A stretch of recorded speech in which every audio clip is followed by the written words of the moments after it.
ஆனா அன்னைக்கு கிராமங்கள்ல என்ன சொன்னாங்க, பூசணிக்காய் திருட வீடுன்னு சொல்லி இவனுக்கு ஒரு அவமானம் போச்சு.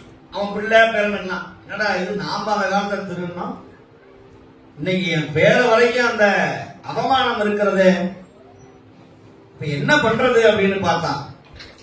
இந்த அவமானத்தை நீக்குவதற்கு ஒரு சுவாமிகிட்ட போய் கேட்டான், சுவாமி என் குடும்பமே இப்படி திருட்டு பட்டம் வாங்கிட்டுது, நான் என்ன பண்றது? அப்பா, எல்லா பாவத்திற்கும் மிக மிக உன்னதமானதும் அந்த பாவத்தை தீர்க்கக்கூடிய மிக வலிமை வாய்ந்ததும் எது என்று சொன்னால் அன்னதானம். உலகத்திலேயே பிறருக்கு சாப்பாடு போட்டு மகிழ், அன்னதானம் செய். கர்ணன் செய்யாத நீ செய். சகல தானமும் கொடுத்தான் கர்ணன், ஒருவருக்கும் ஒருவேளை உணவு அவன் போடவில்லை. இதுதானே வரலாறு சொல்லுகிறது.